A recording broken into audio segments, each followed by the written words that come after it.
that you may not agree with, but I picked it up right away. You definitely hide your true self at times, and the thing is, you are you're on the surface very much a critic, and and you do work as the skeptic, but underneath there's this desire to know. You want to know. Do you know who you are? You are Mulder after his experience with his sister in the X-Files. It's like, there's this dichotomy of I'm a skeptic, and yet there's this driving desire to truly know, to truly connect with the what ifs. The truth is out there.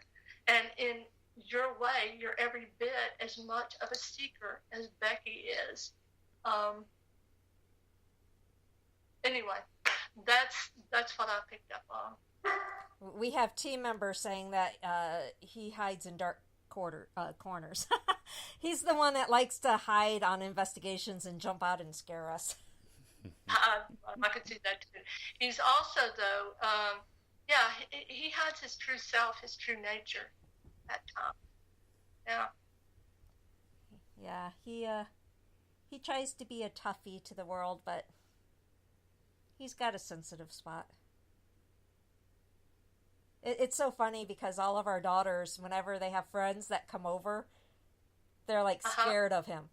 They literally are scared of him.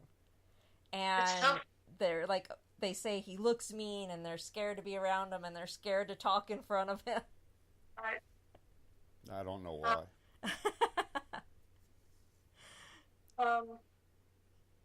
He can be a big teddy bear when he wants to be, though.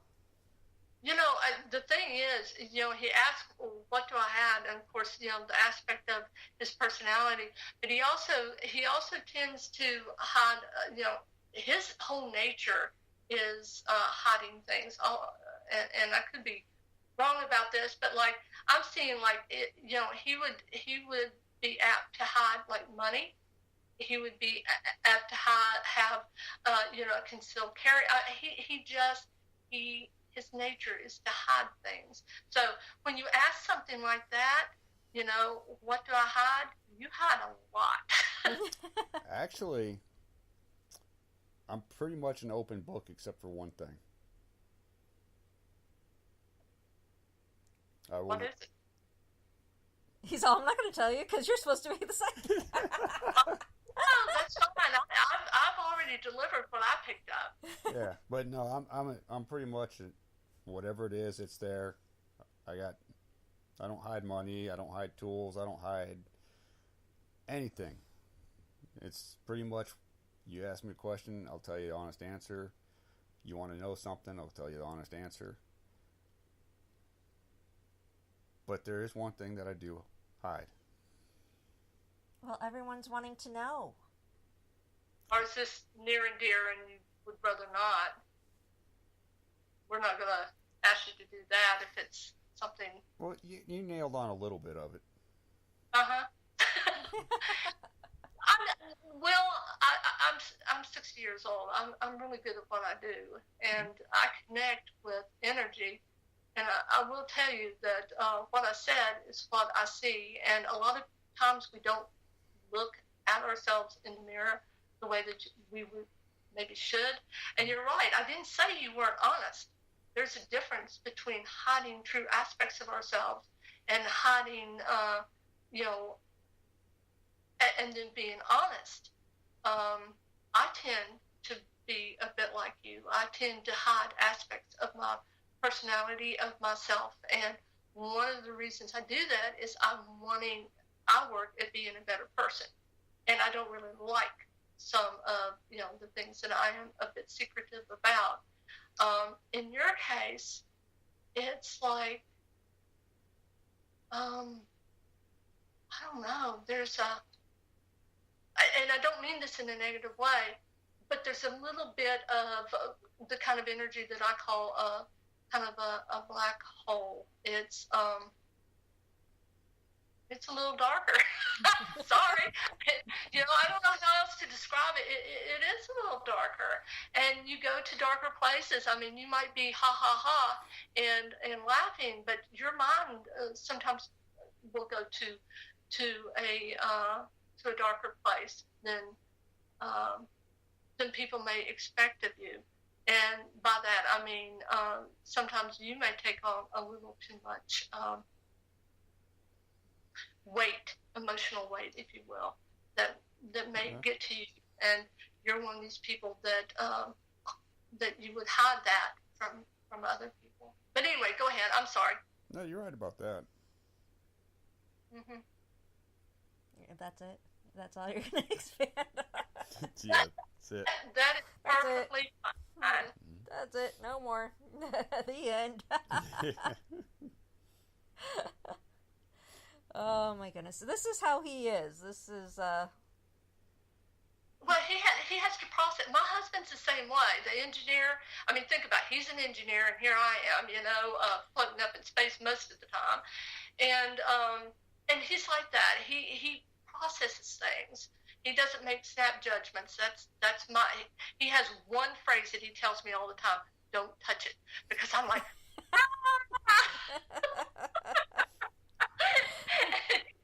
Don't touch it. And by the time he said it, of course, my finger has already hit it, and I've blown up, the TV or something.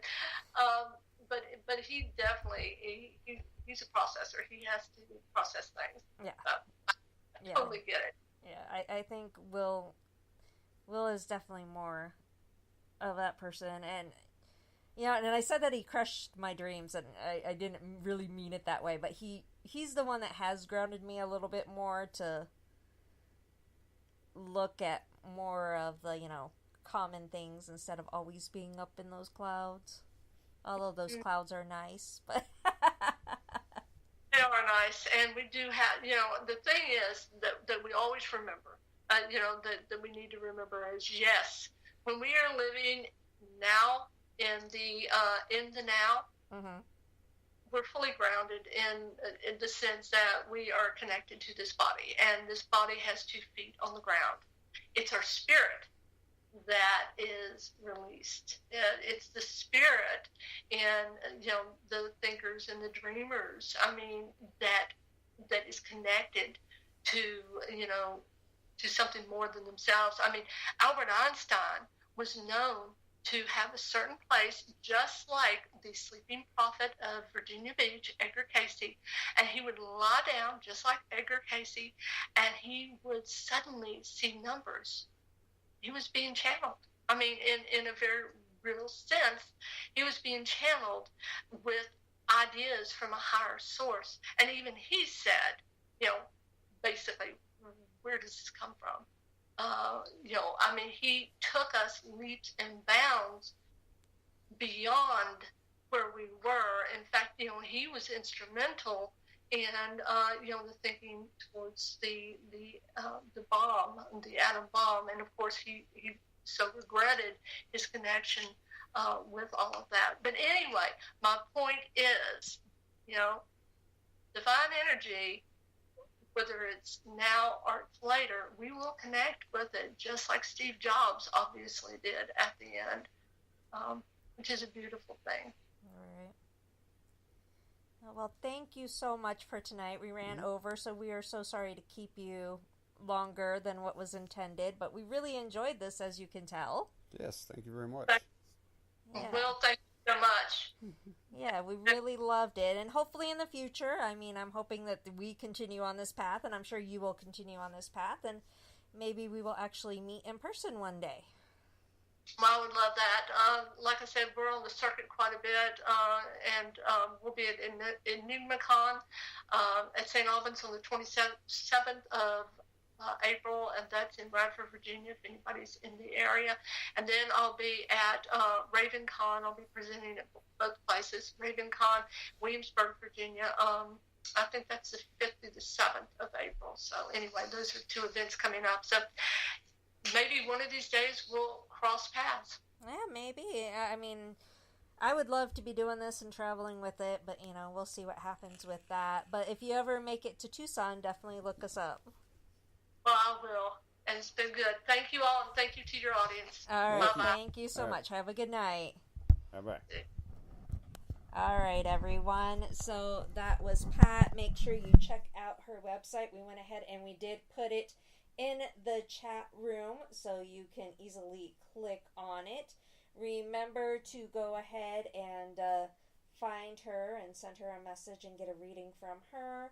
Remember to like our Facebook pages of Tucson Ghost Society, Tucson Ghost Company, Mysteries Explained, and our new one, Paranormal Roundtable. If you are interested in being one of our matching teams, so to say, please contact us. Or if you're interested in doing a show on our podcast network, please let us know. It doesn't even have to be paranormal. So just keep in touch, let us know. We appreciate everything and you tuning in. Make sure you like us and follow us here on Spreaker and on our YouTube at Tucson Ghost Company.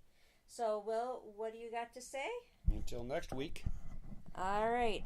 Till next week, remember, you're never truly alone. Good night, everybody. Good night.